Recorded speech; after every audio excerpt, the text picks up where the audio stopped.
So serial actor Chandu suicide చేసుకొని చనిపోయారు కదా! ఇప్పుడు ఆయన భార్య శిల్ప మీడియాతో మాట్లాడంట కదా! మరి ఆమె ఏం చెప్తుంది? ఆమె స్టోరీ ఏంటి సార్?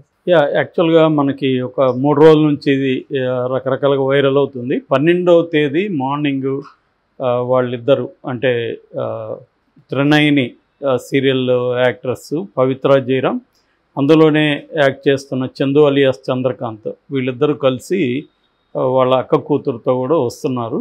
సో మహబూబ్ నగర్ దగ్గర యాక్సిడెంట్ అయింది. యాక్సిడెంట్లో ఆమె చనిపోయింది. చనిపోయిన తర్వాత ఇతనికి కూడా కొంత గాయాలయ్యాయి. ఇతను కూడా హాస్పిటల్ నుంచి బయటకు వచ్చాడు.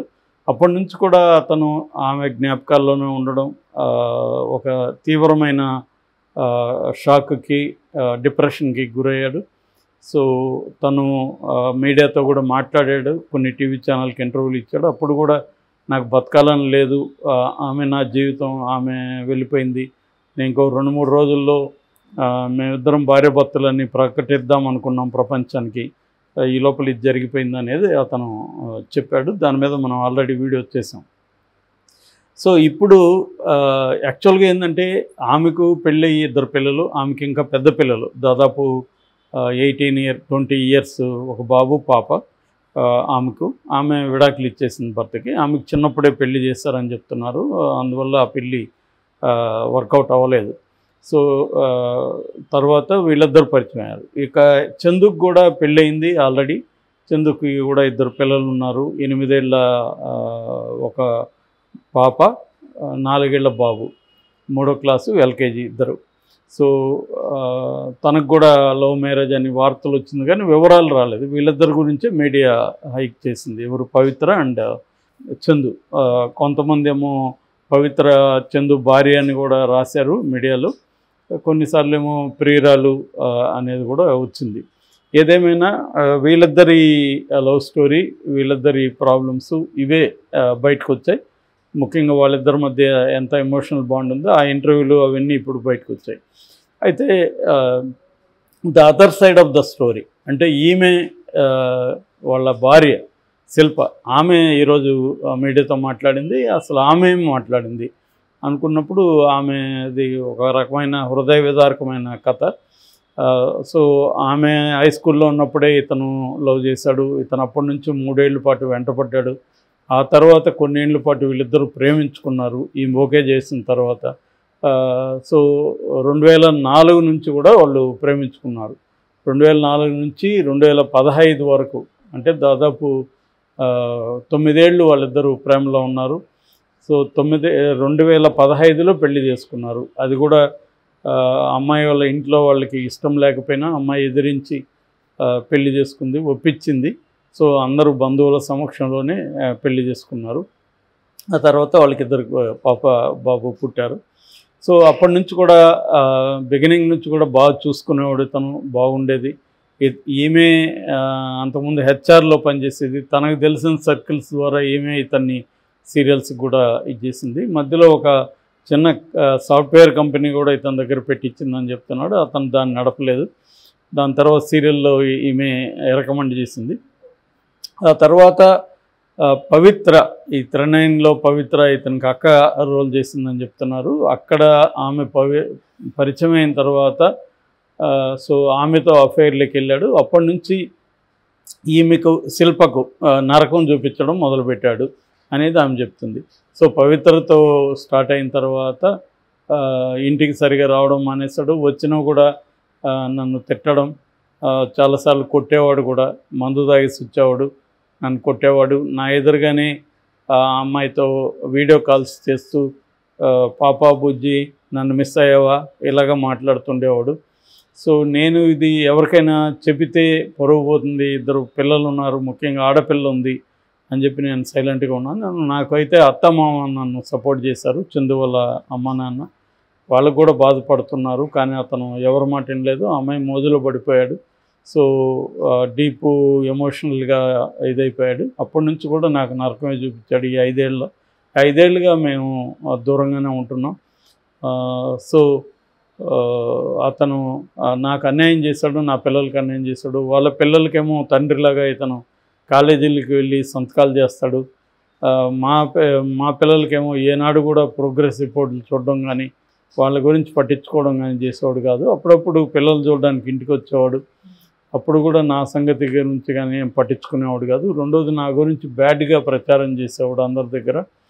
సో మొన్న కూడా ఇది జరిగిన తర్వాత కూడా ఇన్స్టాగ్రామ్లో వాళ్ళు రీల్స్ అవన్నీ కూడా అతను పెడతా ఉన్నాడు.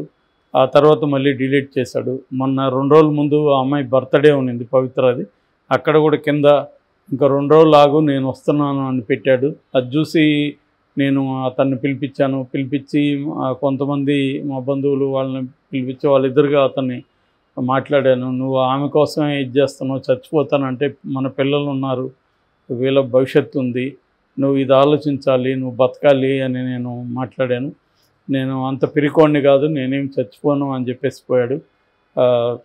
సో ఫ్రైడే గురువారమే ట్రై చేశాడు, చెయ్యి ఏదో కోసుకున్నాడు.